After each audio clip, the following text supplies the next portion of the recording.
nos orientar nessa nossa caminhada, para que a gente possa, nesse nosso encontro, poder ouvir muito do que Deus tem a nos dizer nesse dia de hoje. Então vamos fazer essa oração juntos. Vinde, Espírito Santo, enchei os corações dos vossos fiéis e acendei neles o fogo do vosso amor. Enviai, Senhor, o vosso Espírito, e tudo será criado e renovareis a face da terra. Oremos. Ó Deus, que instruíste os corações dos vossos fiéis com a luz do Espírito Santo, fazer que apreciemos retamente todas as coisas, segundo o mesmo Espírito, e gozemos sempre da sua consolação, por Cristo, Senhor nosso. Amém. Amém. Vamos pegar a nossa Bíblia, a gente vai usá-la. Vamos abrir lá. Que livro é esse aí?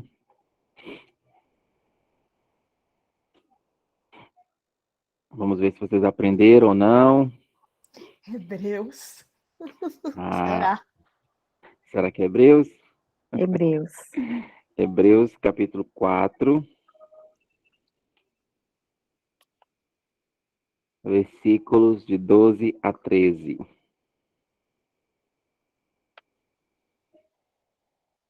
Quem pode ler para a gente?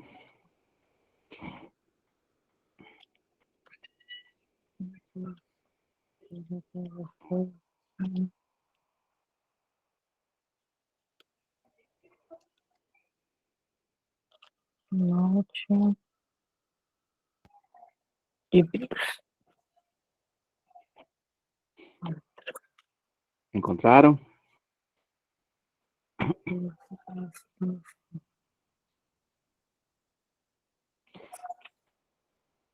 Pode ser eu. Pode, então pode começar. Pois a palavra de Deus é viva, eficaz e mais penetrante que qualquer espada de 2 gumes. Penetra até dividir a alma e espírito, articulações e medulas. Julga os pensamentos e as intenções do coração. Não há criatura que possa ocultar-se diante dela. Tudo está nu e descoberto aos olhos daquele a quem devemos prestar contas. Palavra do Senhor. Graças a Deus. Vamos seguir esse roteirinho que eu coloquei aí. O que o texto diz? Simplesmente diga o que o texto está dizendo, sem colocar aquilo que você acha.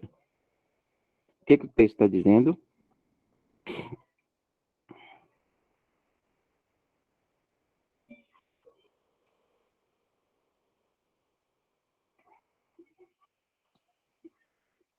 Nada?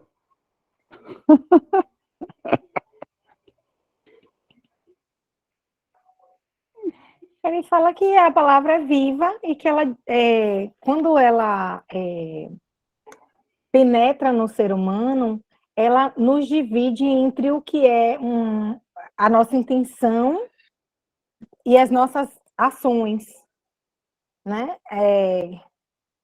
Ele fala aqui que divide o espírito e a alma. Uhum. E isso é como se fosse uma revelação, porque ele fala assim, tudo está nu e descoberto aos olhos daquele a quem devemos prestar contas. Quer dizer, ele sabe da intenção do nosso coração ao fazer as coisas, né? Porque muitas vezes a gente faz as coisas com alguma uma intenção de ser visto, de ser elogiado, né? Eu estava lendo um texto sobre a soberba, e falava justamente sobre isso, mas Deus sabe a intenção do nosso coração. Que às vezes involuntariamente a gente tem esses sentimentos, acontece de você querer ser elogiado, reconhecido, né? Mas Deus sabe a intenção. Às vezes a gente faz coisas com essa intenção e às vezes a gente não faz. Então a palavra de Deus ela é viva, ela é um instrumento que penetra em nossa alma, que atinge e faz Deus ver a gente como nós realmente somos, sei lá. E os outros, o que entenderam?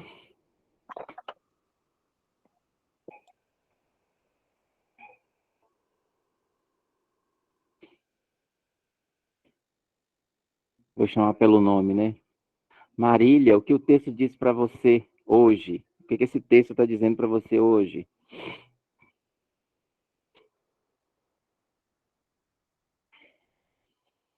Oh, meu Deus, eu falando e o microfone desligado. Então, eu acho que nesse sentido mesmo, sabe? É algo que modifica a gente, que a, a maneira como... A maneira não, mas assim, essa questão do ser vivo e ser eficaz é algo que, depois que você conhece, né, te divide no sentido do meu antigo eu para o meu novo eu, né? E, enfim, acho que a gente passa a ter um conhecimento muito maior, olhos abertos para a vida mesmo, para essa coisa de alma, de espírito, depois dessa vivência, dessa leitura da palavra. Uhum. Ótimo. Isso, Elza, o que o texto me faz dizer a Deus, meditando esse texto, que fala sobre a palavra de Deus, que ela é viva, que ela é eficaz, que ela nos dá um novo vigor para a gente poder vivenciar o que Deus está nos dizendo, para entender o que Ele está nos dizendo, que às vezes ela pode nos amedrontar, ou às vezes ela pode nos motivar a viver mais o Evangelho, mas ela é uma forma de nos abrir os olhos para o que Deus está nos dizendo. E a gente só consegue entender o que Deus está nos dizendo a partir do momento que a gente vai e se coloca diante dele e o ouve, né? E o ouvir pode ser no silêncio de uma oração, pode ser ouvindo a palavra, né? Pode ser conversando com alguém que nos dê um encaminhamento ou uma profecia desse amor de Deus para a nossa vida. Mas hoje, como a gente está falando da palavra em si, o que essa palavra me faz dizer a Deus diante dessa mensagem que foi lida hoje? Bom, no caso, o que eu quero entender é que se a pessoa estiver aberta a Deus, a palavra ela pode dar um direcionamento, pode guiá-la, né? Porque eu entendo, assim, eu vejo a Bíblia como um local de sabedoria, né? Quando você quer buscar uma palavra, algo que lhe mostre algo ou que faça você entender algo. Mas se essa pessoa não estiver aberta a Deus, ela não vai entender, né? Uhum. E ela vai achar até que seja, como fala, vai achar até que a palavra está sendo como uma punição para ela. E aí causa o medo, né? É uma pessoa que não tem fé, que não acredita, ela pode entender ao contrário a palavra. Uhum. Isso que você falou tem a ver com o evangelho de hoje, do semeador. É de hoje, do semeador? É de hoje. Pois é, exatamente isso que você falou. Uhum. Uhum. Associei também, Mariana. Eu lembrei agora que eu estava aqui, ela falando as coisas, destrinchando, e eu ouvindo o evangelho aqui, ó. Uhum. E quais as dificuldades tenho para praticar a leitura da palavra e vivência dela? Essa palavra vamos pegar do Evangelho de hoje, que é lançada constantemente no coração de cada um, né? Essa terra que está sendo aí, né? Qual é o tipo de terra que está caindo essa palavra? Quais as dificuldades tenho para praticar a leitura da palavra? Eu tenho dificuldade para parar um tempo, ler a Bíblia, ou mesmo como a gente faz todos os dias que eu coloco lá o Evangelho do dia, pelo menos parar um pouquinho para poder ler ou ouvir, né? Porque tem áudio também, e meditar um pouco sobre o que aquele Evangelho está dizendo para a minha vida, para o meu dia de hoje. Vocês têm alguma dificuldade? Não tem? É fácil? Não é?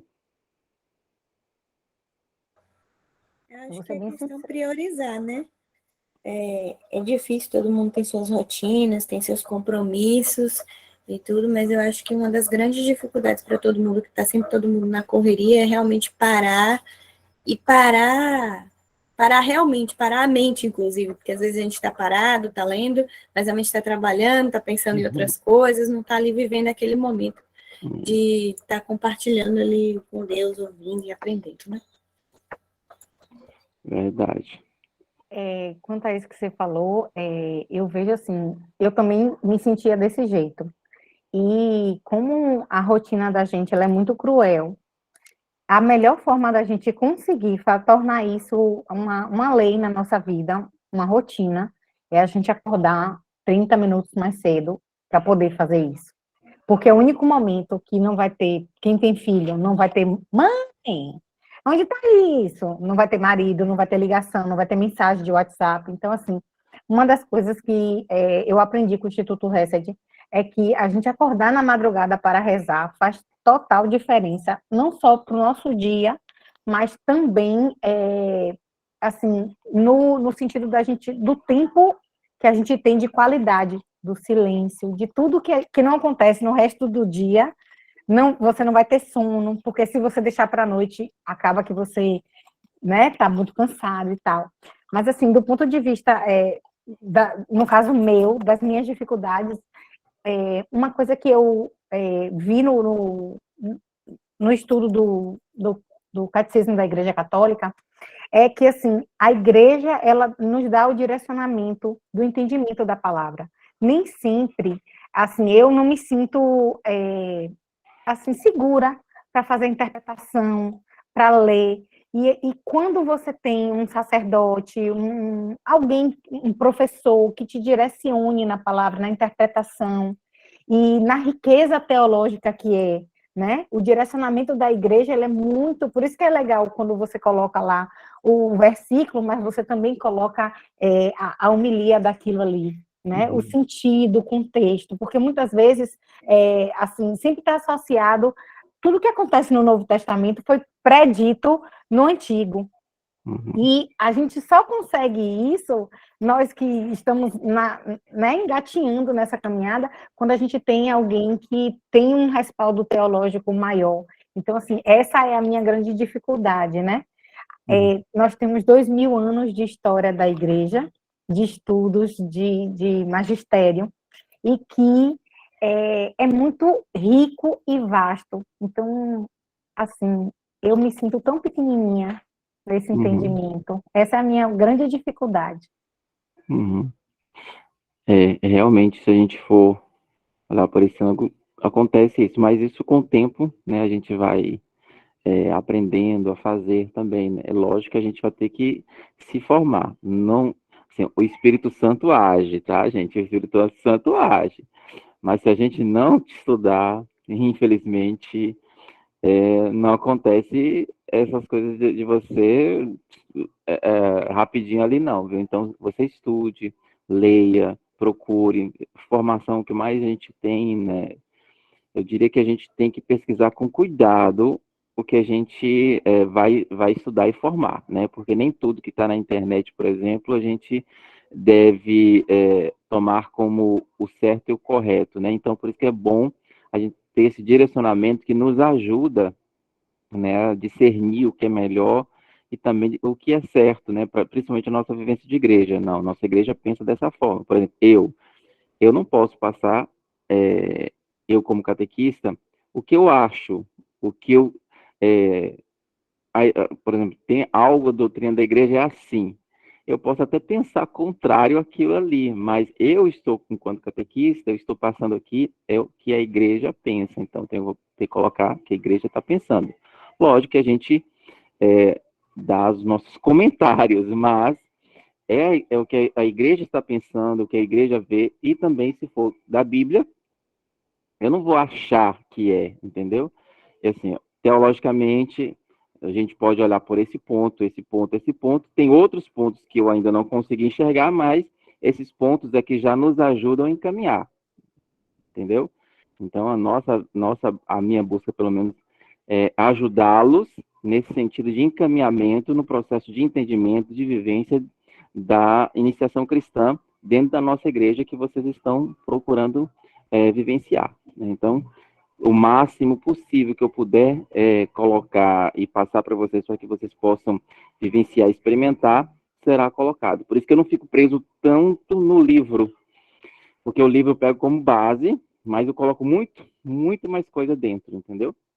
Exatamente porque eu acredito que vocês podem ir mais além, né, do que realmente está lá simplesmente no livro, né, e eu acho importante também levá-los a ir mais além, porque vocês são capazes de ir mais além. Então, eu confio em vocês nesse sentido de que vocês podem ir mais, né, podem conhecer mais. Então, é um encaminhamento que a gente vai aos poucos aprendendo, mas não nos desesperemos, porque é aos poucos, a gente vai, com certeza, aos poucos conhecendo, descobrindo o jeito certo de fazer, e é importante a gente fazer o trabalho dessa leitura orante da Bíblia, que a gente aos poucos vai aprendendo a lidar, a entender o que Deus está nos dizendo, o que a palavra está nos dizendo, o que eu tenho que dizer a Deus, né? Esse método aqui, por exemplo, eu coloquei o que o texto nos diz, o que o texto diz para mim hoje, o que o texto me faz a dizer a Deus.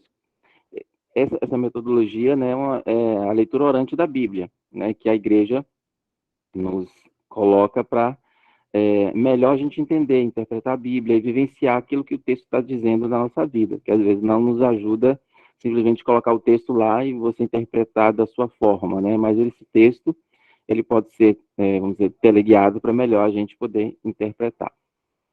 Então, leitura orante que a gente vai também estudar um dia, depois que a gente estudar essa parte mais da palavra, da missa, etc., vai ter um dia que a gente vai estudar também sobre a leitura orante da Bíblia, que é essa metodologia para a gente poder estudar a palavra.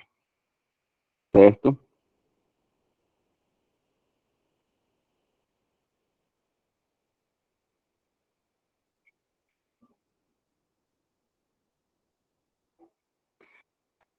E aí, vocês lembram do que nós vimos no encontro anterior?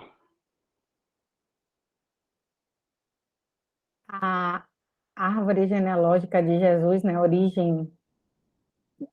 Isso. Um pouco da origem de Jesus, né? De onde ele veio, como ele surgiu na nossa vida e como é o projeto, já que a Maria estava falando, né? Que nós viemos de no Antigo Testamento, a profecia de Jesus, né? Então, no Antigo Testamento vai estar tudo aquilo profetizando o que vai acontecer no Novo Testamento. Sendo assim, no Antigo Testamento, vai se colocar também essa árvore genealógica de onde Jesus veio.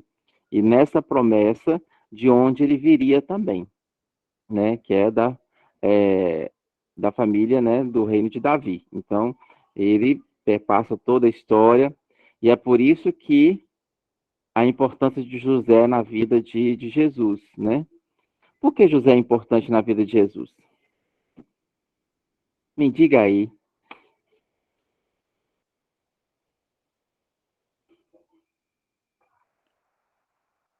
É uma figura de pai terreno, né? Embora assim, o Espírito Santo caminhasse com ele, né? A Trindade caminhava ali juntinha, mas José foi quem protegeu, guiou, né? Eles ao longo do tempo, né? Ele assim, na Anunciação, o anjo veio a Maria e ele sonhou. Ela não precisou ir até ele para falar, mas Deus já tinha preparado um plano para ele, já direcionava ele para fazer o que era necessário fazer, né? É ele que é a figura do pai terreno, que protege, que direciona. Acredito que seja isso. Como a gente falou, Deus, ele tem um projeto para a vida nossa, para a vida de Jesus, para todo o processo de salvação, correto? E há a profecia de que Jesus, ele viria da família de Davi. Então, a escolha de José como pai, mesmo que seja adotivo de Jesus, e daí da genealogia dele, é importante para o processo salvífico pelo fato de que José, ele era da família de Davi. Ele pertencia ao ramo de Davi. Então, por isso, a grande importância que ele vai ter no processo de salvação, no sentido de cumprir a profecia, de cumprir a promessa que estava no Antigo Testamento. Então, José, ele é da família de Davi, da família, assim, de geração, né? Então, como há a profecia no Antigo Testamento de que Jesus, o Messias, veria dessa família de Davi, então, esse processo todo de trabalhar em José, para ele assumir esse papel, o que ele foi chamado a ser, né? De ser esse pai, mesmo que adotivo de Jesus, mas cumprir, sobretudo, essa profecia de que ele seria da família de Davi. Então, por isso que José é muito importante no processo salvífico, no sentido de cumprir o que Deus prometeu no Antigo Testamento, no sentido da profecia de que ele nasceria da família de Davi. Deu para entender? Deu para entender ou não? Sim. Sim. Tem que falar que eu acho que ele não vê a nossa imagem. Não entendi. É porque tá Você todo vê, mundo de você câmera vê, desligada. você vê a telinha que tem todo mundo, não? Vejo. Quando eu vou para o Google Meet, dá para ver vocês.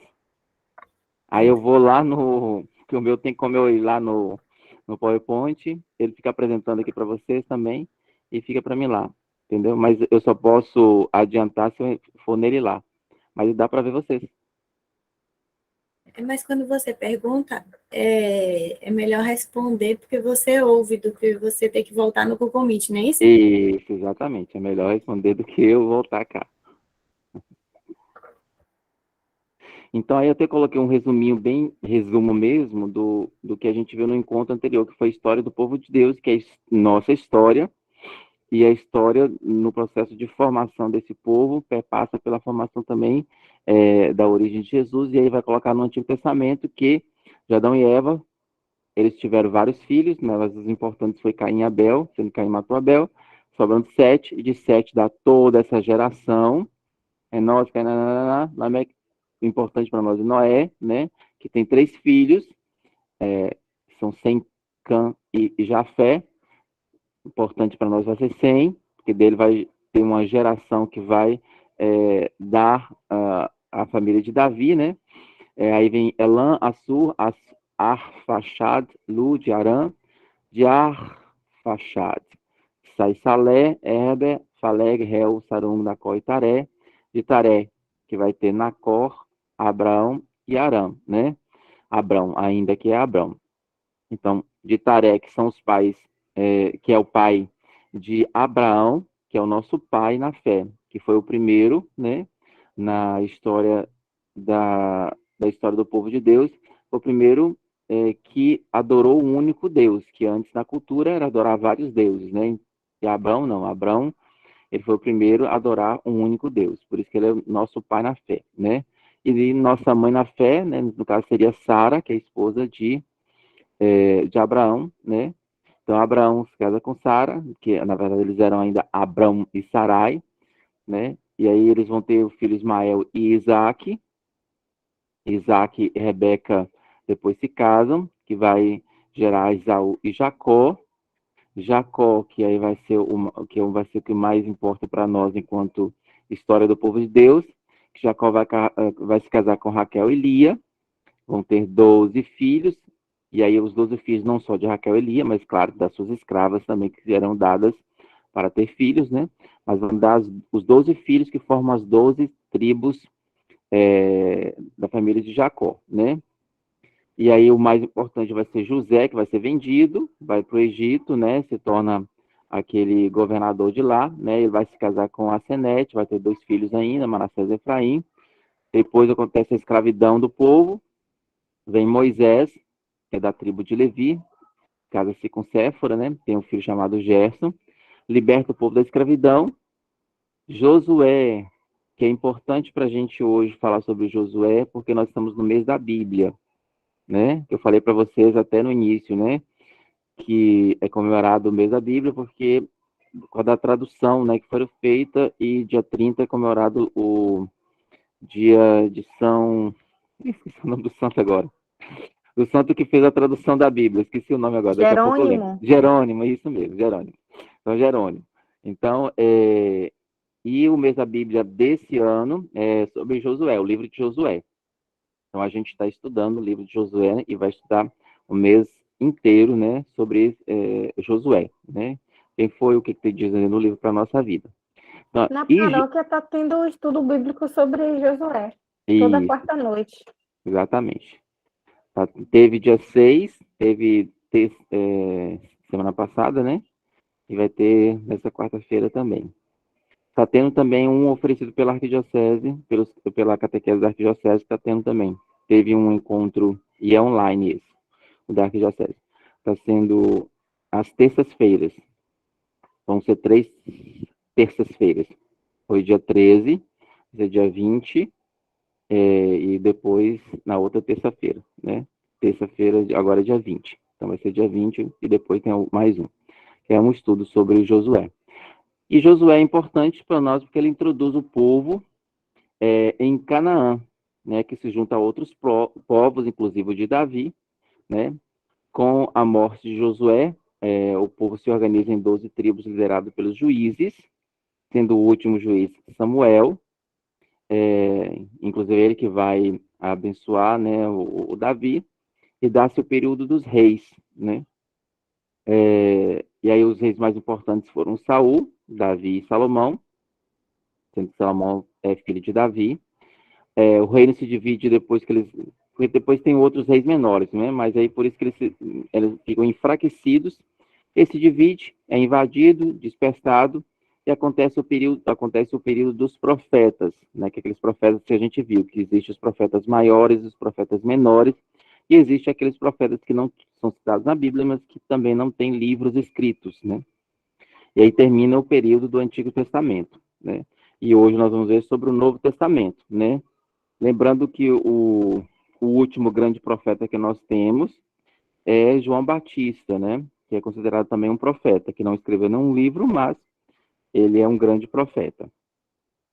Então, como a gente viu o Antigo Testamento todo, agora nós vamos ver o Novo Testamento, né? As partes que são subdivididas, como a gente já viu no início, quando a gente falou sobre a palavra de Deus, que é a Bíblia, né? Então, o Novo Testamento, e aí eu coloquei um pouco da introdução geral sobre os evangelhos, né, que a gente vai ver hoje. Aí tem os 4 evangelhos, que são os evangelhos sinóticos, os evangelhos apócrifos, os símbolos dos evangelhos, que a gente já viu até uma vez um pouquinho, né, mas a gente vai rever isso. Depois falar sobre cada um dos evangelhos, né, o evangelho de São Mateus, simbologia, e um pouco sobre o livro, aí sobre cada um dos livros do evangelho, certo? E depois, uma conclusão e a oração final. Aí nos próximos encontros a gente vê sobre as cartas, sobre o Atos dos Apóstolos, e depois as cartas, e depois o Apocalipse. Certo? Então hoje nós vamos falar sobre o Novo Testamento, tendo essa visão geral, né? Como está aí no nosso PowerPoint, né? Então o Novo Testamento é composto por evangelhos, Atos dos Apóstolos, as cartas que a gente coloca como paulinas, mas tem umas que não foram escritas por elas, mas cartas paulinas, as cartas gerais e o Apocalipse, né? Então, os evangelhos. Quais são os evangelhos?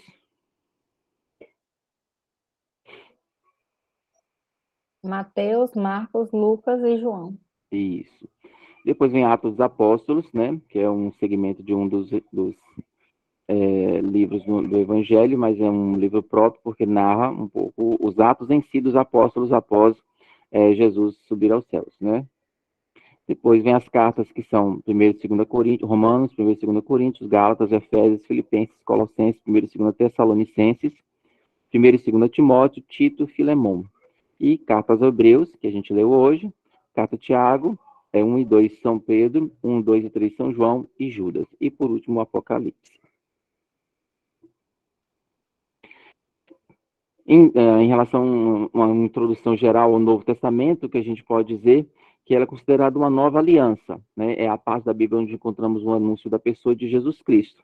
Ou seja, o Evangelho, ele vai anunciar o próprio Jesus Cristo, a sua mensagem, o que ele veio fazer aqui, né? Que é o seu, a sua, esqueci o nome da palavra, mas é o que realmente Deus predestinou para que ele pudesse realizar, né? Então ele veio e vai se colocar nesses evangelhos o que realmente ele intenciona para nós enquanto seres humanos. Então sua mensagem central, ou seja, do Novo Testamento, é o próprio Filho de Deus. Então dentro de si de todos o Novo Testamento, de todas as cartas, de todos os evangelhos, de todos a centralidade é o próprio Jesus Cristo, ou seja, o Filho de Deus, que veio ao mundo para estabelecer a aliança definitiva entre Deus e os homens, ou seja, Jesus veio restabelecer essa aliança. Então, nesse Novo Testamento, ele vai demonstrar isso nos evangelhos.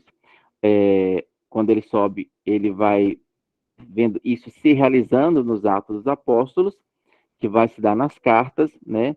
E também na revelação desse Jesus Cristo a outras pessoas no modo do Apocalipse. Através de sua palavra e ação, Jesus inaugurou uma nova aliança, ou em outras palavras, o reino de Deus. Ou seja, a partir de Jesus Cristo, inaugura-se um novo reino, né? Onde era diferente do reino que existia, né? Reino não é mais aliança com um povo só. Então, não fica circunscrito simplesmente aos hebreus, né?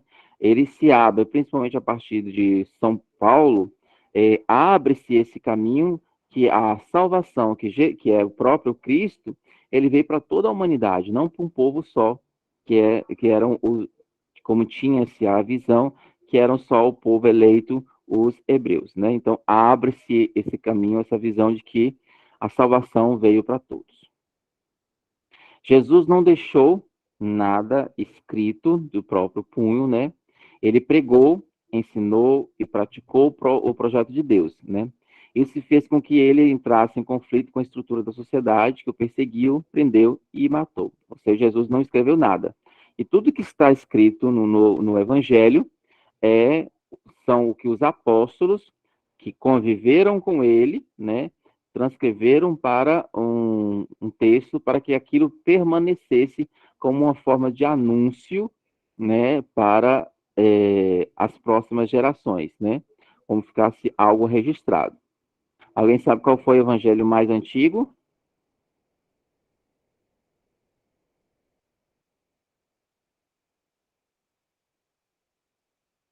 Marcos. Isso, Marcos. Marcos é o evangelho mais antigo que se tem notícia, né? E a partir de Marcos que foram escritos Lucas e Mateus, né? João foi algo à parte, não tem a mesma estrutura de Marcos, né? Então, o Novo Testamento, ele agrupa 27 livros, conforme temas e estilos diferentes, que são os evangelhos, os Atos dos Apóstolos, as cartas e Apocalipse. Os evangelhos, como você já sabe, são 4, mas são 4 formas de anunciar Jesus Cristo, escritas num ambiente de comunidades diferentes. Ou seja, quando a gente tem os 4 evangelhos, a gente tem que perceber que cada um deles revela uma faceta de Jesus e há uma forma, mesmo que tenha nos 3 que são sinóticos, uma estrutura que é igual, mas a forma de escrevê-lo é diferente porque cada um deles é direcionada a um povo diferente, né? Então, se o Evangelho de Marcos narra daquela forma, ele está dizendo aquela forma para melhor atingir aquele povo para que ele está sendo direcionado. Se o de Lucas é daquela forma, né? Então, ele tem aquele perfil para qual povo ele está sendo direcionado. Então, por isso que a gente tem que sempre perceber para que povo está sendo direcionado, porque ele fica melhor para entender aquele evangelho, né? Os Atos dos Apóstolos são a segunda parte do Evangelho de São Lucas, mostra como o anúncio de Jesus e a formação das comunidades cristãs se expandiram, chegando a Roma, centro do mundo naquela época. Então, o Evangelho de São Lucas é aquela continuidade que eu falei para vocês no início do Evangelho de São Lucas, né? Só que foi dividido essas duas partes, porque eles tratavam de assuntos diferentes. No primeiro, que é o Evangelho, fala especificamente sobre Jesus, né, os atos de Jesus, e o segundo sobre os atos dos apóstolos, né, que é um pouco diferente. Uma coisa é o ato de Jesus, outra coisa é o ato dos apóstolos, né, que aí a gente pode analisar realmente como foi, né, e poder fazer até comparações, né. Depois vem as cartas, ou pode ser epístolas também, alguns chamam assim, são escritos dirigidos às primeiras comunidades cristãs. Elas não só nos dão uma ideia de problemas dessas comunidades, mas nos ajudam também a ver, a superar os problemas em nossas comunidades atuais. Ou seja, através do exemplo delas, como elas atuaram, a gente vai fazer o que a gente chama na teologia de hermenêutica, transmitir, atualizar para a nossa realidade, para ver o que, a exemplo dessa comunidade, nós podemos melhorar a nossa atualmente.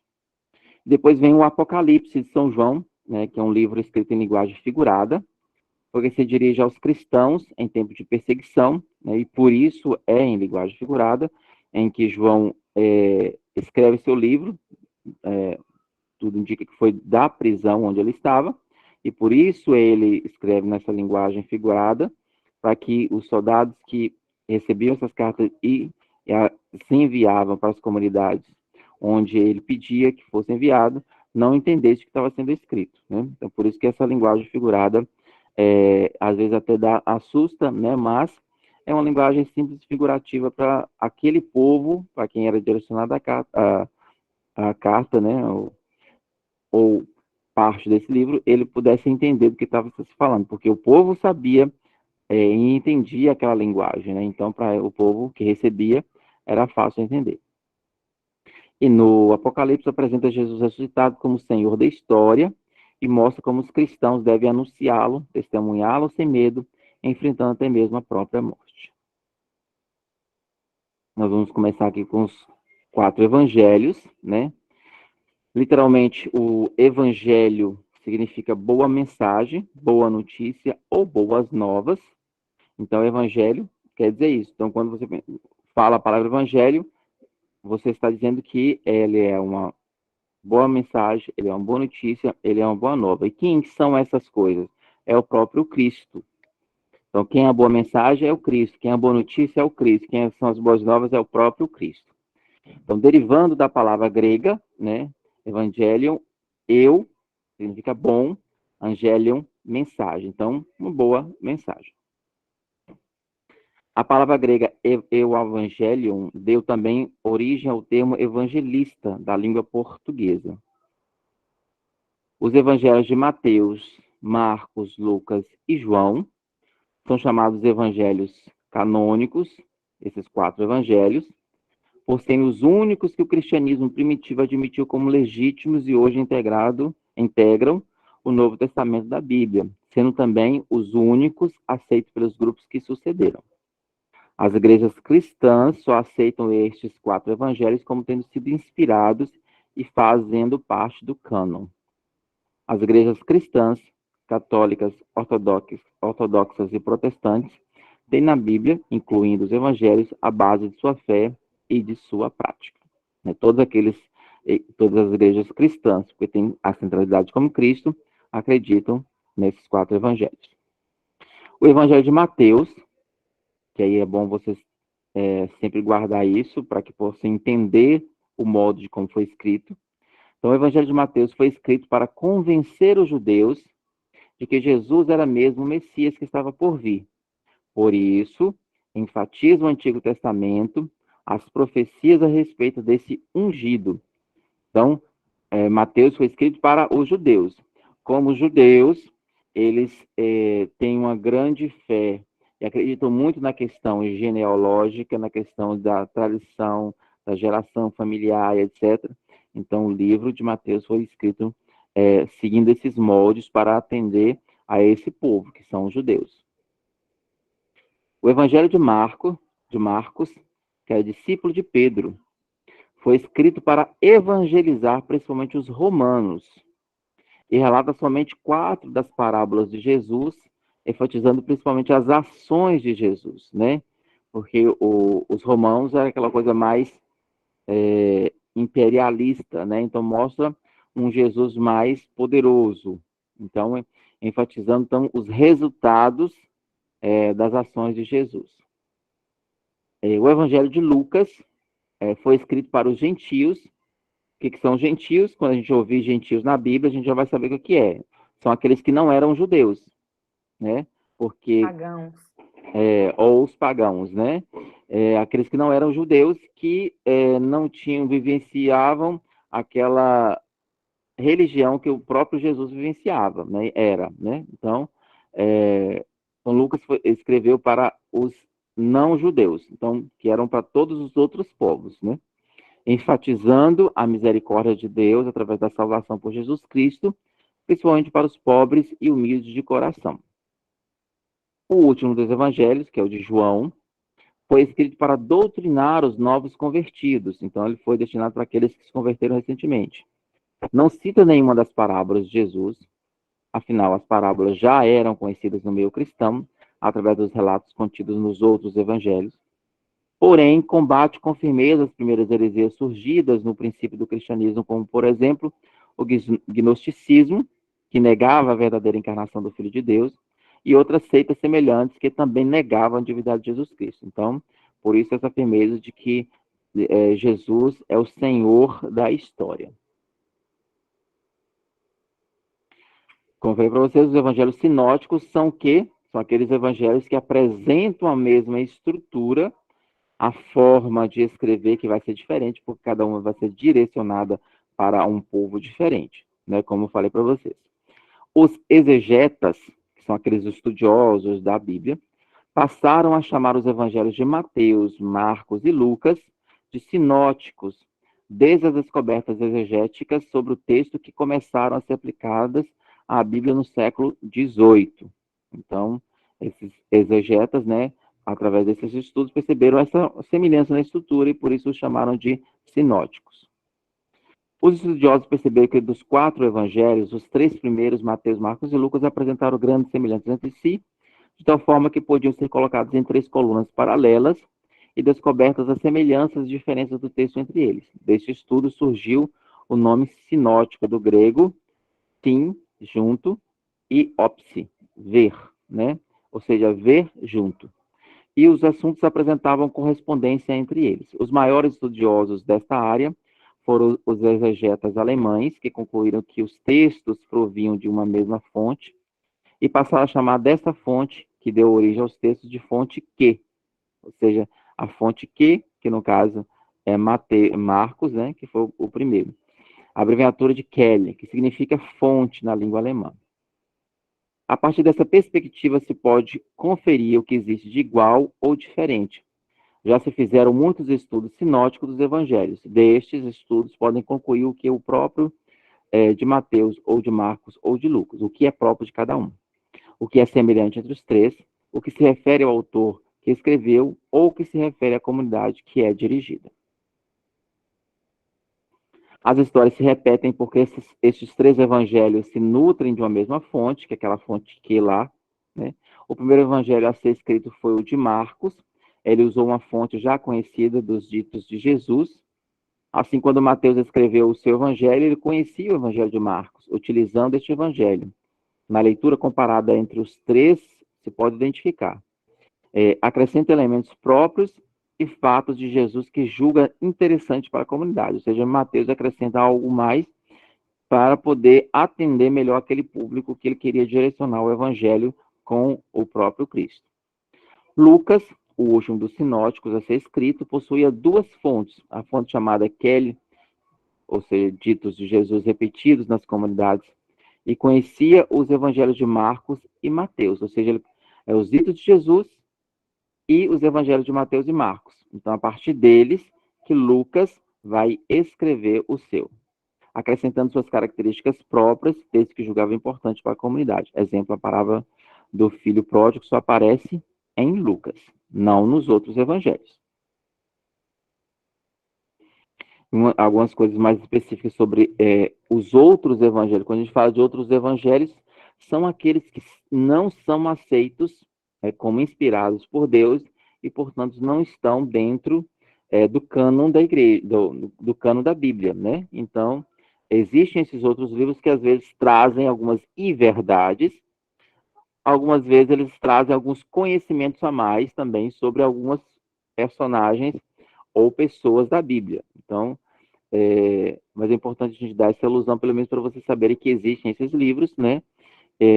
Mas aí a gente tem que ter um senso muito crítico, no sentido de ver até que ponto esses evangelhos são verídicos ou não, né? Porque eles dizem algumas coisas, às vezes, que não, ou vão não vão de encontro ao que a igreja está dizendo e nem o que diz os 4 evangelhos. Então, centenas de outros evangelhos foram escritos na antiguidade. Eles são chamados evangelhos apócrifos, e entre os manuscritos encontrados no Egito, conhecidos como Biblioteca de Nag Hammadi, figuram os evangelhos atribuídos a apóstolos de Cristo. O evangelho de Tomé, o evangelho de Filipe, o evangelho de Pedro e o evangelho de Judas. Contém também o evangelho de Maria, porém, por apresentar várias contradições de conteúdo, não fazem parte do cânon e não são aceitos pela igreja. Então, o que vai estar dentro do cânon da igreja são aqueles livros que não vão apresentar contradições nenhuma, nem com a realidade vivida por aqueles, vamos colocar entre aspas, personagens, que no caso é Jesus, Maria, etc., que não vão entrar em contradição, e nem entrar em contradição com o magistério da igreja. Assim, os 4 evangelhos na Bíblia foram escritos por pessoas que eram muito próximas de Jesus ou que tiveram acesso direto a pessoas próximas de Jesus. Os outros evangelhos, que são os apócrifos, que é isso que eu estou falando, que surgiram mais tarde, foram escritos por pessoas que não conheceram Jesus e nem os apóstolos. Esses evangelhos apenas relatam lendas e rumores, não testemunhos oculares, porque os que escreveram o evangelho, eles foram testemunhas oculares, estavam lá presentes, ou conversaram com os apóstolos, ou pessoas que estavam presentes no momento, enquanto que os apócrifos, não. Eram rumores, eram lendas que foram escritos muito tempo depois. Então, por isso que a gente sempre não os coloca como no cânon e nem acredita que eles foram inspirados, principalmente devido ao conteúdo que muitas vezes distorce do que realmente a gente acredita. Os evangelhos apócrifos também são diferentes porque são muito mais fantasiosos. Foram escritos até alguns séculos mais tarde e incluem muitos erros e contradições. Por outro lado, esses 4 evangelhos na Bíblia não contradizem uns aos outros e não tem grandes erros históricos. Já na igreja primitiva, somente esses 4 evangelhos eram considerados autênticos e possíveis de comparar. Ou seja, mesmo na igreja antiga, no tempo dos apóstolos, então só esses evangelhos eram aceitos. Por isso, os outros, que são apócrifos, não são aceitos. E aí a gente pode partir também para a questão dos símbolos dos evangelhos no Antigo Testamento. A gente pode pegar essa profecia de Ezequiel, né? 1, de 5 a 10, que diz: no centro aparecia a forma de 4 seres vivos. Este era seu aspecto, tinha uma forma humana. Cada um apresentava 4 faces e tinha 4 asas.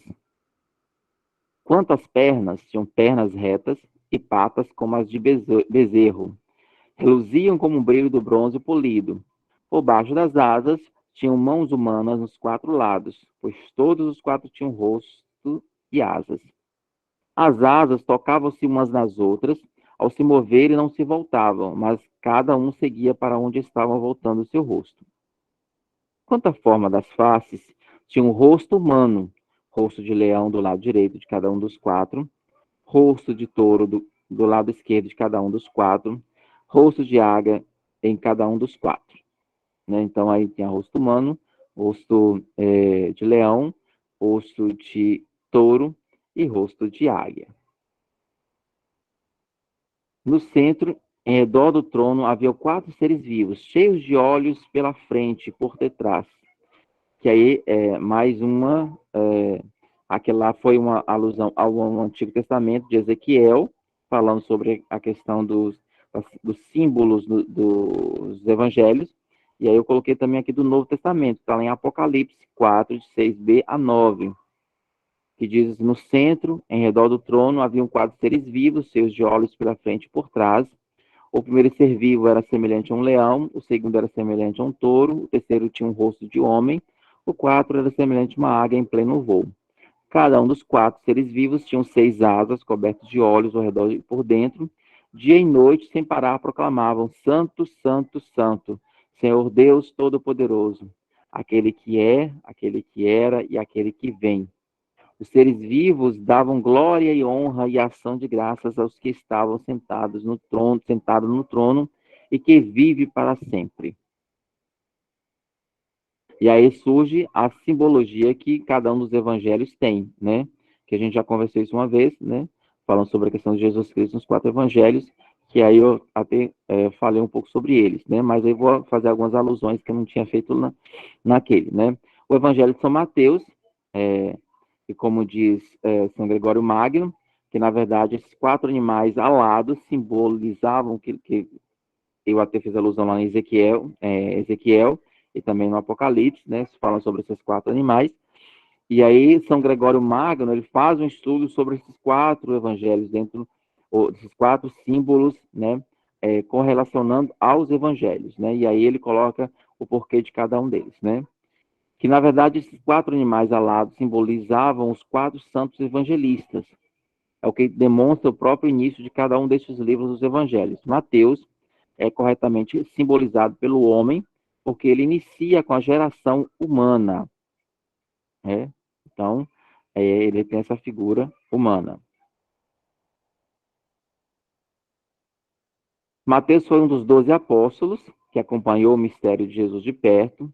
Em seu evangelho, Mateus mostrou como Jesus cumpriu as profecias do Antigo Testamento sobre o Messias, o Salvador prometido. Ele também registrou vários dos ensinamentos morais de Jesus, incluindo o famoso Sermão do Monte, que é o da montanha.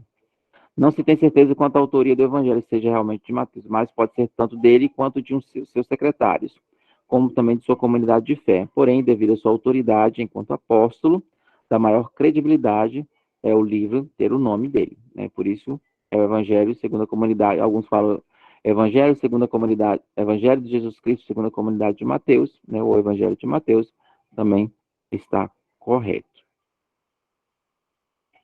E dentro do Evangelho de Mateus, Jesus é colocado como mestre da justiça. Mateus apresenta Jesus com o título de Emanuel, que significa Deus está conosco. À medida que lemos este evangelho, vamos descobrindo o significado deste título. Deus está presente em Jesus, comunicando a palavra e a ação que liberta os homens e reúne com o novo povo de Deus. As últimas palavras de Jesus são a promessa de permanência. Eis que estarei com vocês todos os dias até o fim do mundo. Essas palavras dirigidas ao grupo dos discípulos mostram que Mateus vê a comunidade cristã como semente de novo povo de Deus, porque é o lugar onde se manifesta a presença, a ação e a palavra de Jesus. Segundo Mateus, Jesus é o Messias que realiza todas as promessas feitas do Antigo Testamento, por isso, também o Evangelho está direcionado aos judeus, então ele tenta mostrar isso, que Jesus é aquele que era prometido no Antigo Testamento, já que os judeus acreditavam mais no Antigo Testamento, principalmente na Torá. Essa realização ultrapassa as expectativas puramente terrenas e materiais dos contemporâneos de Jesus, que esperava apenas um rei nacionalista para libertá-los da dominação romana. Frustrados em suas expectativas, eles o rejeitam e entregam à morte. Por isso, a comunidade reunida em torno de Jesus torna-se agora a portadora da boa notícia a todos os homens, a fim de que eles permaneçam ao reino dos céus. Logo no início de Mateus, apresenta Jesus como mestre que veio realizar a justiça. Devemos cumprir toda a justiça, como está lá em Mateus 3,15. O restante do Evangelho mostra que, através da palavra e a ação de Jesus, vai educando a comunidade cristã para a prática dessa justiça, isto é, vai ensinando como se deve realizar concretamente a vontade de Deus. De todos os evangelistas, Mateus é aquele que apresenta didaticamente uma didática mais clara, né?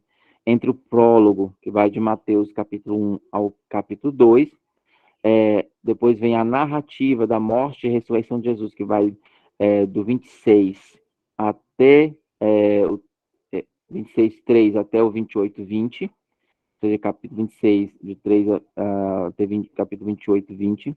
Ele organiza os assuntos de todo o seu evangelho em 5 livrinhos, cada um contendo uma parte narrativa seguida de um discurso.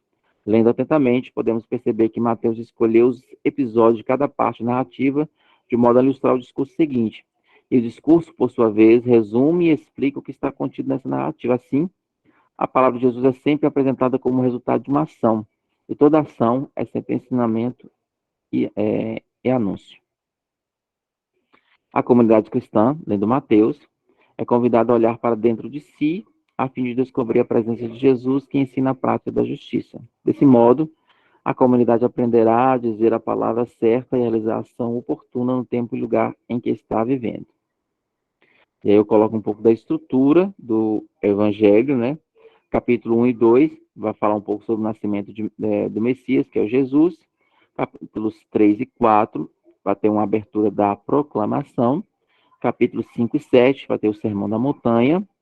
Capítulos de 8, versículo 1 até o capítulo 9, versículo 34, vão estar as obras do Messias, que é o próprio Jesus.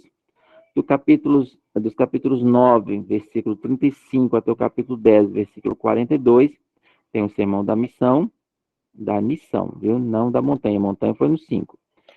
Seria esse o sermão da planície? Não. Da planície é quando se fala da montanha. Eu, pelo menos, não conheço esse aí como o sermão da missão, como o sermão da planície. Tá. Depois vem os capítulos de 11 a 12, que é o novo e a resistência, né? O novo, que é o próprio Cristo, e a resistência a ele. Depois, capítulo 13, dos versículos de 1 a 52, o sermão das parábolas. Depois, capítulo 13, 53 até o 17, versículo 29, construindo comunidade. Capítulo 18, sermão da comunidade. Capítulos 19 a 23, controvérsias em Jerusalém.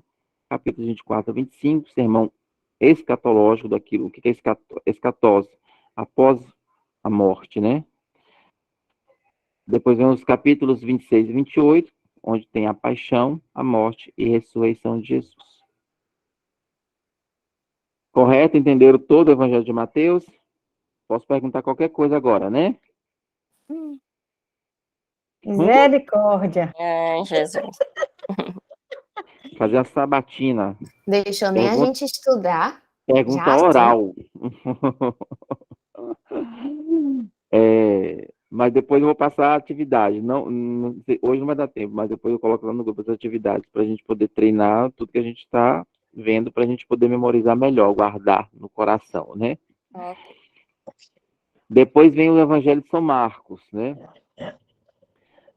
Que, na verdade, esses 4 animais, alados, simbolizavam os 4 santos evangelistas, o que demonstra o próprio início de cada um desses livros dos evangelhos. Marcos é corretamente simbolizado por leão, porque inicia com o clamor no deserto. E um pouco de São Marcos, né? A tradição eclesial, o que é eclesial? É a própria igreja, atribui a João Marcos, filho de certa Maria, em cuja casa se reunia a comunidade de Jerusalém, a gente pode ver isso lá em Atos 12, 12, de origem judaica, primo de Barnabé. Marcos foi um colaborador dos apóstolos Pedro e Paulo. Segundo a tradição, ele escreveu seu evangelho em Roma, no tempo do martírio de Pedro. Aí coloca mais ou menos a data, né? 65 depois de Cristo.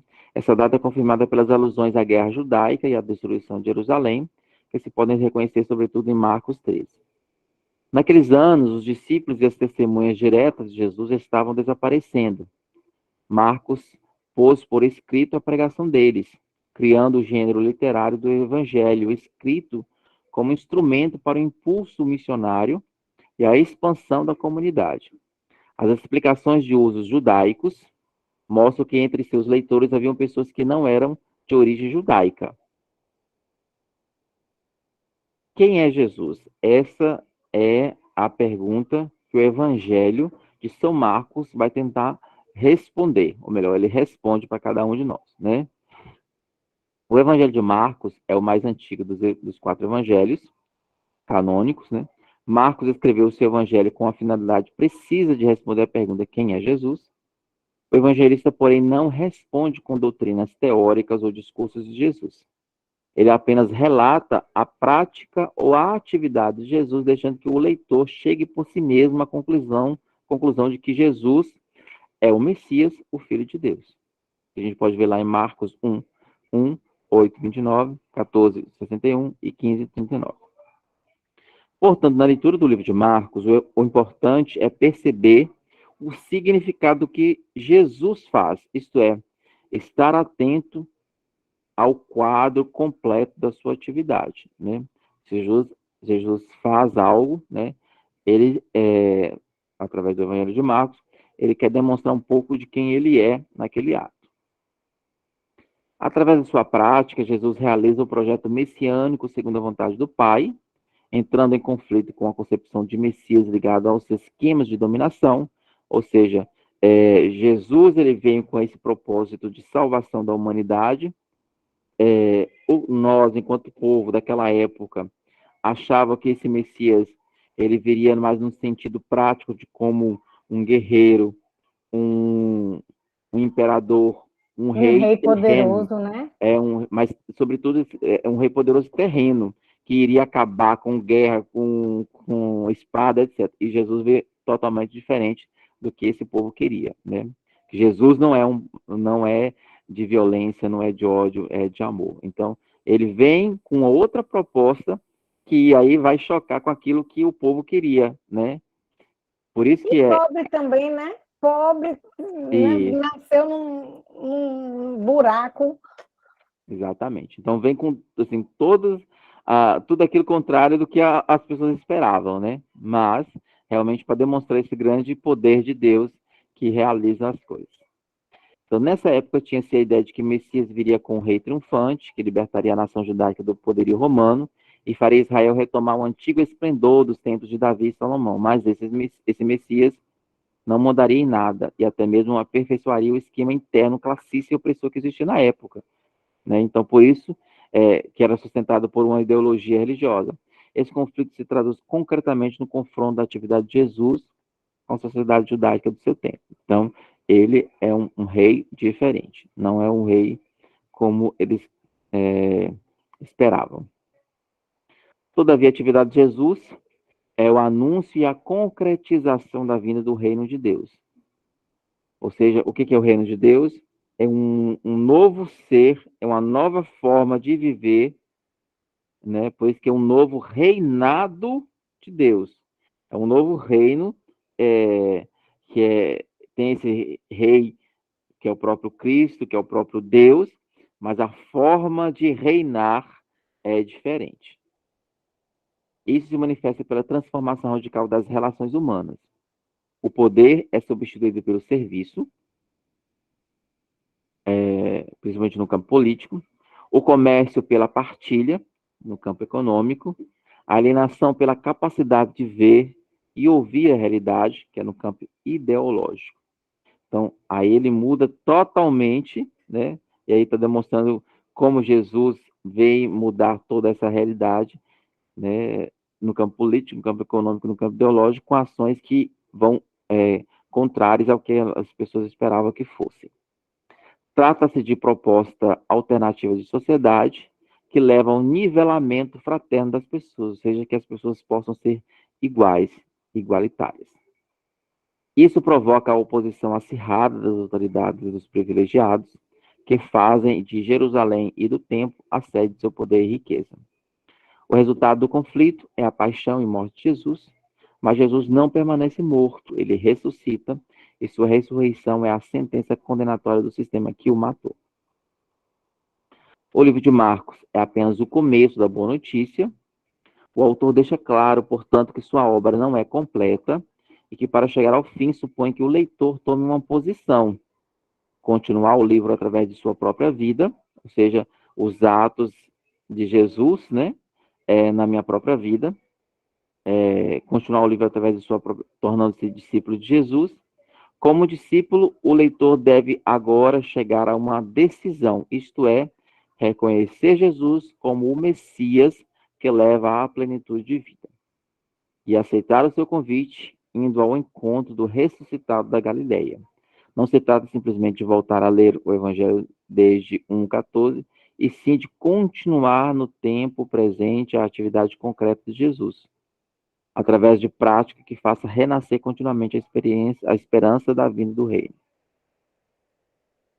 E é um pouco da estrutura do livro, no capítulos 1, versículo de 1 a 13, tem uma abertura com o anúncio de João Batista e o batismo de Jesus. Nos capítulos 1, de 14 até o capítulo 3, versículo 6, dá-se o início da Galileia e os primeiros discípulos. Os capítulos 3, versículo 7 até o capítulo 5, versículo 43, vão estar os 12 apóstolos, né? Palavras e gestos do reino. Os capítulos 6, versículo 1 até o capítulo 8, versículo 26, vai estar a missão e a multidão, pão para todos. Capítulos 8, versículo 27 até o capítulo 10, versículo 52, vai estar a profissão de fé no Messias e caminho de seguimento. Nos capítulos 11, versículo 1 até o 13, versículo 37, tem o conflito e pregação em Jerusalém. Capítulo 14, versículo 1 até o 16, versículo 8, vai estar a paixão e morte e ressurreição, e volta a Galileia. No capítulo 16, versículo 19 até o 20, é o depois da ressurreição. Quem é este? Que reino ele anuncia? Será ele o Messias? O Messias diferente, filho do homem, servo e filho de Deus. Depois vem o Evangelho de São Lucas, que na verdade estes 4 animais alados simbolizavam os 4 santos evangelistas, é o que demonstra o próprio início de cada um destes livros dos evangelhos. Lucas é bem simbolizado pelo bezerro touro, porque começa com um sacrifício, como diz São Gregório. São Lucas era um médico, amigo de Paulo. Ele escreveu seu evangelho para um senhor chamado Teófilo. O objetivo de Lucas era escrever um relato digno de confiança. Por isso, ele pesquisou tudo com cuidado e rigor, procurando fontes seguras. E como médico, ele vai procurar algo bem seguro para poder passar, né? O Evangelho de Lucas contém vários detalhes sobre a família e as origens de Jesus. Lucas foi companheiro de Paulo.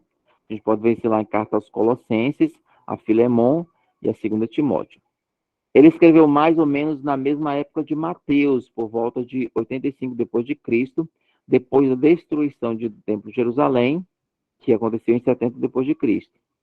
Porém, quando Mateus escreveu para as comunidades judeus cristãs, Lucas se dirigiu às igrejas fundadas no mundo da cultura greco-romana, por Paulo, Silas, Timóteo e outros.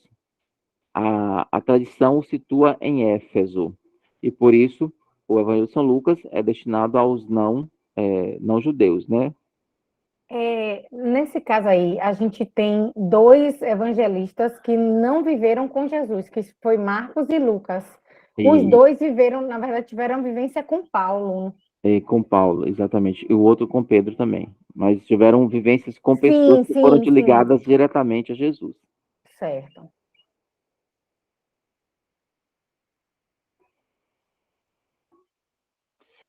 Com Jesus nasce uma nova história. Porque a gente às vezes pensa que quando os evangelistas todos conheceram Jesus, né? E não foi. Com Jesus nasce uma nova história. O terceiro evangelho é a primeira parte de uma obra desde o início concebida como um todo. Sua continuação é o livro dos Atos dos Apóstolos, que foi também escrito por São Lucas. No evangelho, Lucas apresenta o caminho de Jesus. Em Atos, temos o caminho da igreja. Juntos, formam o caminho da salvação. Ou seja, o caminho de Jesus com o caminho da igreja formam o caminho da salvação. Então, os 2 juntos. Com o centro de referência em Jerusalém. Essa cidade é o ponto de chegada do caminho de Jesus. Aí, ele vai morrer ressuscitar e subir ao céu, terminando a sua missão. É também um ponto de partida do caminho da igreja, que prossegue a missão de Jesus até os confins da terra, como está lá em Atos 1:8. Ou seja, não fica circunscrita simplesmente aos judeus ou a Jerusalém. O Evangelho de Lucas apresenta o caminho de Jesus como um caminho que se realiza na história. Para percorrê-lo, o Filho do Altíssimo, que é o próprio Jesus, se faz homem em Jerusalém, em Jesus de Nazaré, trazendo para dentro da história humana o projeto de salvação que Deus tinha revelado conforme a promessa feita no Antigo Testamento, né? Ou seja, que ele mandaria aquele que salvaria a humanidade, né? Fazia o religare. O caminho de Jesus inicia o processo de libertação na história e, por isso, realiza nova história, né? Então, Jesus realiza uma nova história. A história dos pobres oprimidos que são libertos para usufruírem a vida dentro de novas relações entre os homens, ou seja, uma promessa de um novo céu, de uma nova terra, ou seja, uma nova Canaã, que foi aquela terra prometida a Abraão lá no início. O programa da ação libertadora de Jesus é apresentado como seu discurso na sinagoga de Nazaré. Por essa razão, o caminho provoca confronto, choque com aqueles que julgam a história como já realizada e querem manter o sistema organizado. Tal sistema, porém, mostra apenas a história tal como é contada pelos ricos e poderosos, que exploram, oprimem o povo, reduzindo a miséria e a fraqueza. O caminho de Jesus força a revisão dessa história e começa a contar a história a ser construída pelos pobres. Ou seja, os pobres, que é a maioria, né, eles têm que estar realmente no centro de qualquer poder político, de qualquer poder ideológico, qualquer poder econômico. É o pobre que tem que ser resgatado. Então, a centralidade deve ser nele para poder vivenciar um novo céu e uma nova terra. Desse modo, surge entre os homens o caminho da salvação, que é o caminho da paz. O ápice do terceiro evangelho está nas palavras de Jesus na cruz: Pai, nas tuas mãos eu entrego o meu espírito. A morte de Jesus é a libertação nas mãos de Deus. É a consequência da sua vida e a atividade voltada para os pobres e oprimidos, provocando toda a violência do sistema baseado na riqueza e no poder. Mas a morte é também a libertação. É o resultado da obediência total e confiante a Deus. Por isso, Lucas vê a morte de Jesus como assunção, como subida. O ápice do caminho de Jesus para o mistério de Deus. Jesus faz da sua vida e morte ato de humilde entrega a Deus. E Deus responde com a ressurreição, que revela e legitima o caminho de Jesus como o caminho da vida. Assim, o caminho de Jesus é, portanto, a pedagogia que ensina a fazer história dos pobres que buscam um mundo mais justo e mais humano. Então, é a partir desse caminho percorrido por São Lucas, né? Ele tenta mostrar nesse seu evangelho essa nova história com a centralidade nos pobres. A estrutura do evangelho de São Lucas, né? Vem dos capítulos 1 e 2, é onde vai estar o evangelho da infância de João e Jesus, mostrando como era. Depois, capítulos 3, versículos de 1 até o capítulo 4, versículo 13, onde está o batismo e início da atividade de Jesus. No capítulo 4, do versículo 14 até o capítulo 9, versículo 50, onde tem a pregação em Nazaré e pela Galileia fora. Nos capítulos 9, do versículo 51 até o capítulo 19, versículo 27, mostra onde Jesus percorrendo a terra de judeus e samaritanos. Nos capítulos 19, 28 até o capítulo 24, 53, vai estar a consumação em Jerusalém, onde vai apresentar a paixão, a morte e a ressurreição de Jesus. E também o cumprimento, né? Cristo, o centro do tempo. E por último, vem o Evangelho de São João, né? que, na verdade, esses 4 animais alados simbolizam os 4 santos evangelistas. É o que demonstra o próprio início de cada um desses livros dos evangelhos. João é simbolizado adequadamente pela águia, porque começa com a divindade do verbo, dizendo: no princípio era o verbo, e o verbo estava junto de Deus, e o verbo era Deus. Então, João 1:1. E assim tem em vista a substância divina, fixando o olhar no sol, à maneira de uma águia. São João, ele é filho de Zebedeu, um dos 12 apóstolos de Jesus, foi outro apóstolo e um dos amigos mais próximos de Jesus. Seu exemplo é bastante diferente dos outros 3, porque procura contar outras partes da vida de Jesus, talvez menos conhecidas. João escreveu em seu evangelho com o objetivo de ajudar as pessoas a crerem em Jesus. Então, a centralidade desse evangelho é Jesus Cristo, como em todos os outros, mas de um ponto de vista diferente. É um ponto de vista mais espiritual. O evangelho de João é diferente dos 3 primeiros. Em Mateus, Marcos e Lucas, há muitos milagres e palavras de Jesus. Em João, encontramos apenas 7 milagres, que são chamados sinais, e alguns discursos que se desenvolvem lentamente, repetindo sempre os mesmos temas-chave. Os 3 primeiros evangelistas reuniram, completaram e editaram os assuntos que formavam a catequese existente em suas comunidades. João seguiu um caminho diferente. Seu evangelho é uma espécie de meditação que procura aprofundar e mostrar o conteúdo da catequese existente em sua comunidade. Seu evangelho visa despertar e alimentar a fé em Jesus Cristo, o Filho de Deus, a fim de que os homens tenham a vida. Para João, Jesus é o enviado de Deus, aquele que revela o Pai aos homens. Deus ama os homens e quer dar-lhes uma vida.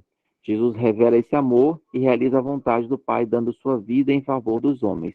Ou seja, ele cumpre a promessa, né, do que ele veio fazer aqui na Terra para resgatar a humanidade. João procura mostrar isso através dos 7 sinais que ele apresenta na primeira parte do Evangelho, salientando a importância do compromisso da fé. Na segunda parte, ele mostra a mesma coisa, salientando a importância do amor e narrando o supremo sinal, a volta de Jesus ao Pai através da morte e ressurreição. Por isso que o Evangelho de Jesus, o Evangelho de São João, também é conhecido como Evangelho do Amor. A revelação de Deus em Jesus põe o mundo em julgamento. Diante da luz da revelação, a vida dos homens se esclarece.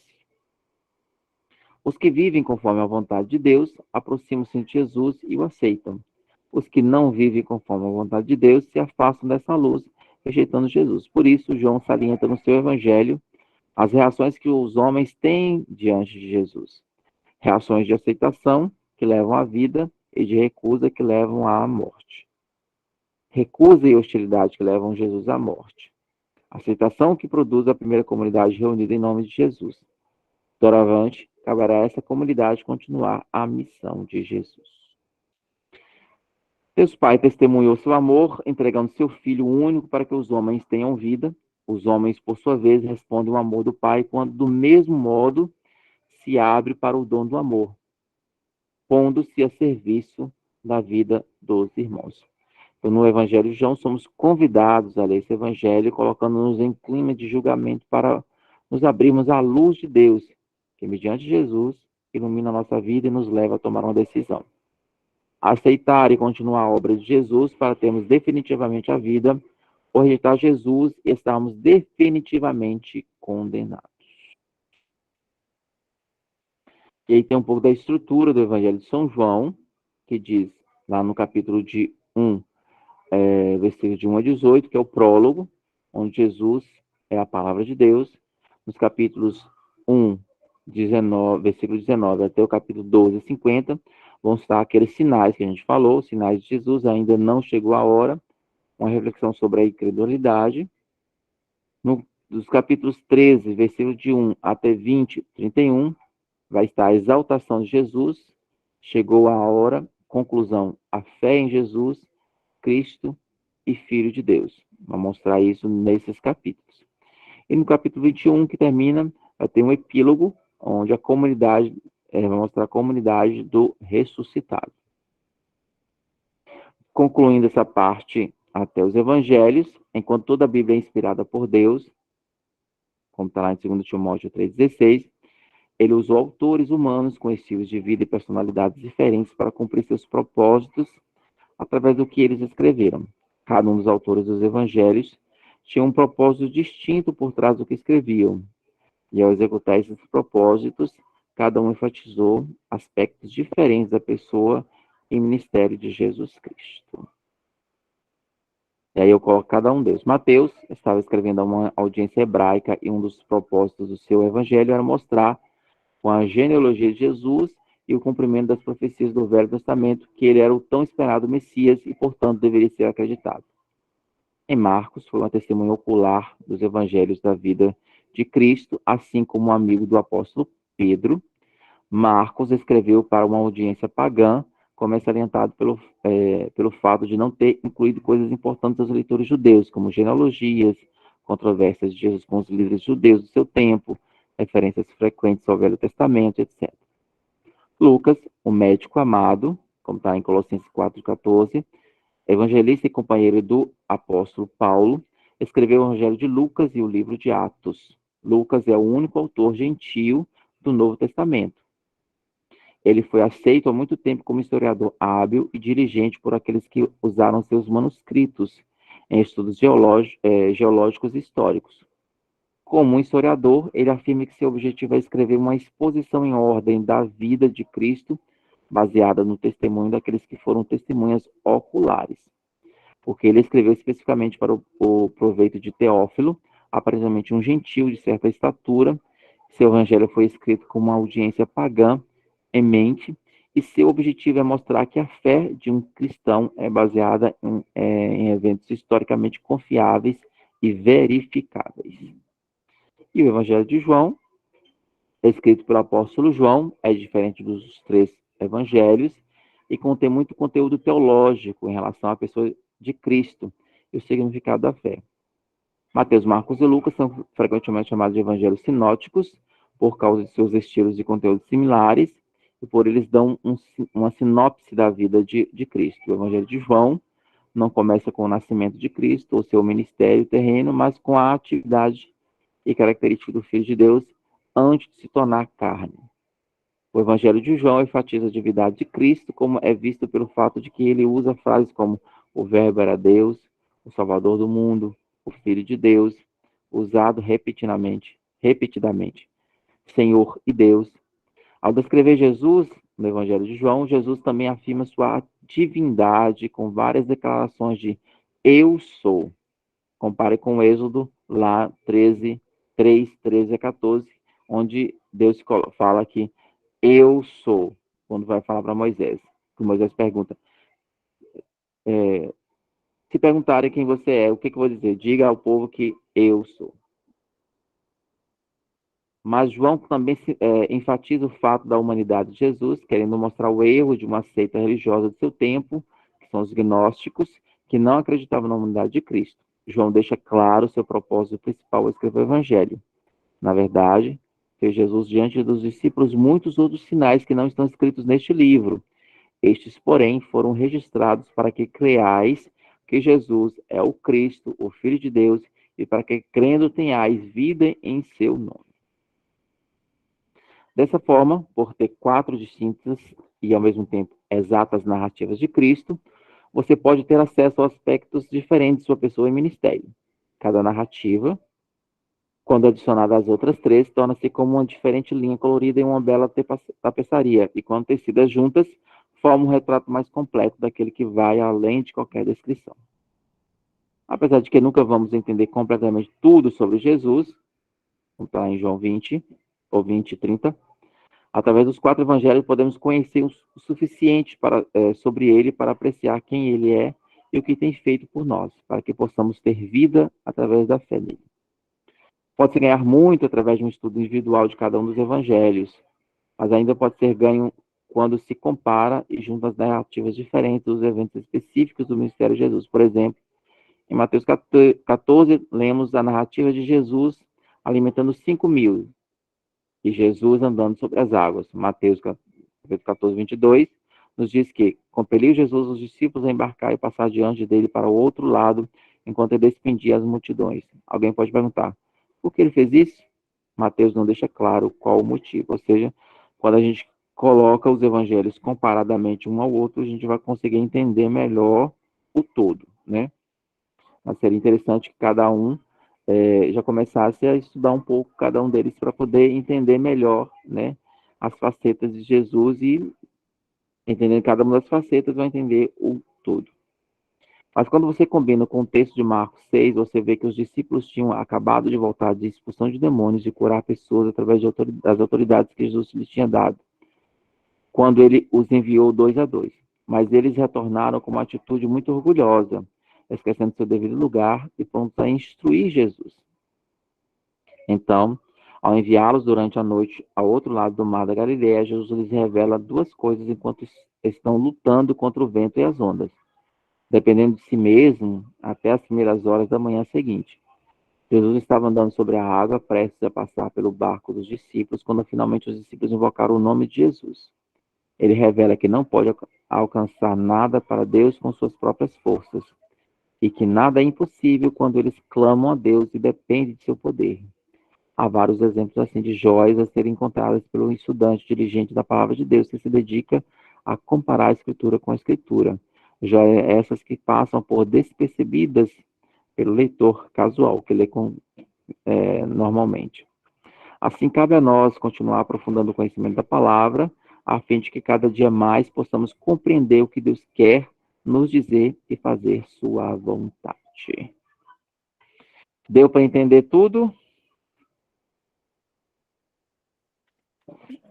Já posso Muita perguntar? coisa, mas aos poucos.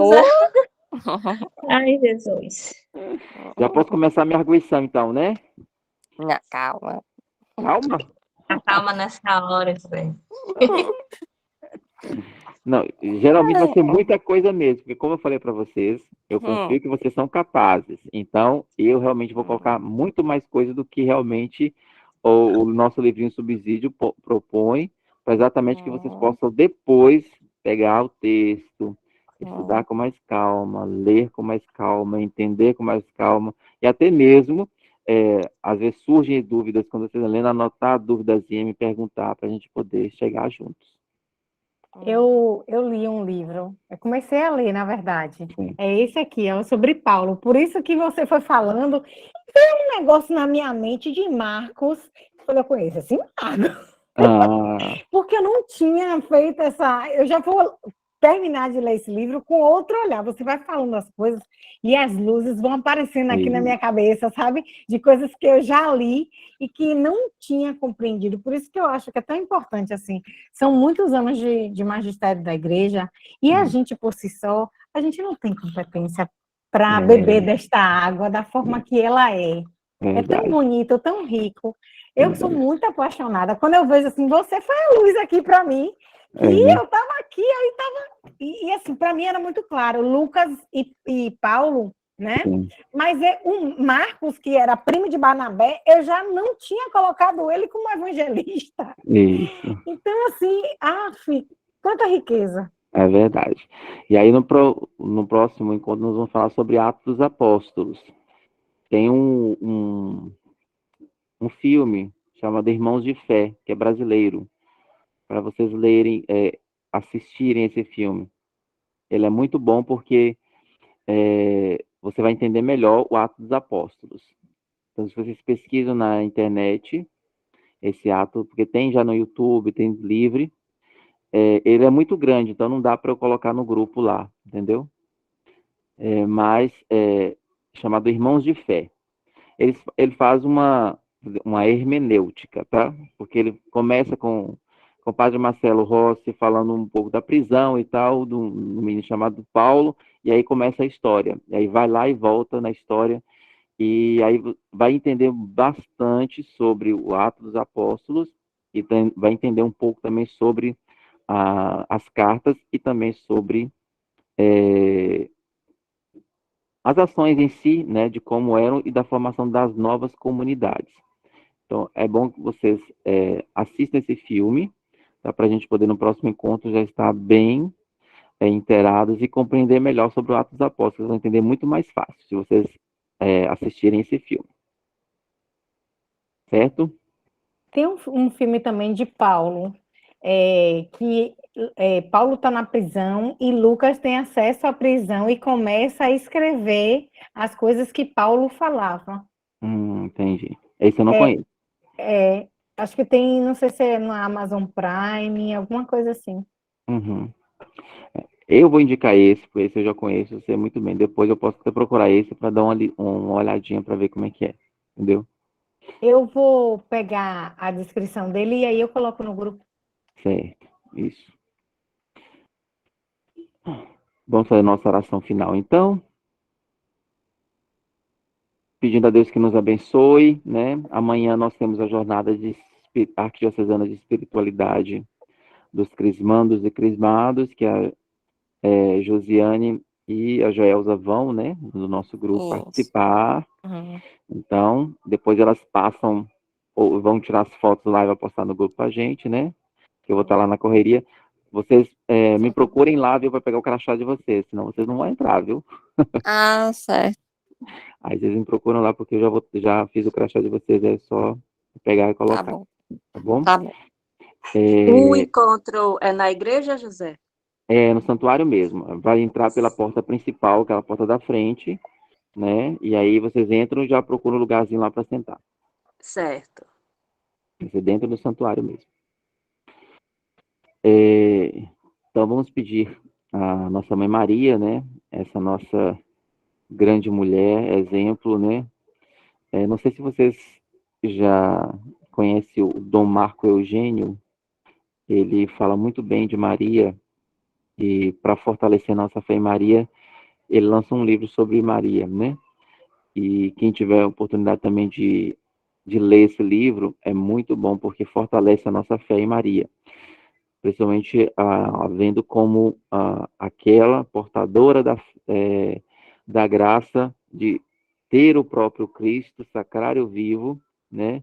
Que foi apartada de seus pecados originais, porque Deus, enquanto Deus, não se colocaria num lugar que houvesse pecado, mas foi a única separada por Deus para que cumprisse a promessa dessa vinda de Cristo. É muito bonito o livro, né? E Dom Marco Eugênio é excelente, né, nessa defesa da questão mariana. Então, quem puder dar uma lidinha também vai ser importante para a questão de fortalecimento da fé. Então, vamos pedir a nossa Mãe Maria que fortaleça a nossa fé, fortaleça a nossa vida, fortaleça a nossa esperança em Jesus Cristo. Ela que nos mostra o próprio Cristo para que a gente possa ouvir e fazer o que Ele disser, que a gente possa ouvir o que Jesus tem a nos dizer. Ela vai nos mostrar o caminho do encontro com Jesus. E que a gente possa fazer esse encontro constantemente na nossa vida, de encontro verdadeiro com Jesus. Ave Maria, cheia de graça, o Senhor é convosco. Bendita sois vós entre as mulheres, e bendito é o fruto do vosso ventre, Jesus. Santa Maria, Mãe de Deus, rogai por nós, pecadores, agora e na hora de nossa morte. Amém. Pai nosso, que estais nos céus, santificado seja o vosso nome. Venha a nós o vosso reino, seja feita a vossa vontade, assim na terra como no céu. O pão nosso de cada dia nos dai hoje. Perdoai as nossas ofensas, assim como nós perdoamos a quem nos tem ofendido. E não nos deixeis cair em tentação, mas livrai-nos do mal. Amém. Que o Deus da vida e da sabedoria nos abençoe em nome do Pai, do Filho e do Espírito Santo. Amém. Que a gente tenha um excelente final de semana, que Deus nos abençoe. Quem puder, participe da missa, né?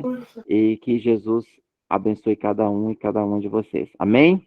Amém. Amém. Amém. Para você também. Obrigado, gente. Excelente final de semana para vocês, viu? Para vocês Amém. também. Boa noite. Vocês também. Tchau, gente. Até a próxima. Até. Até.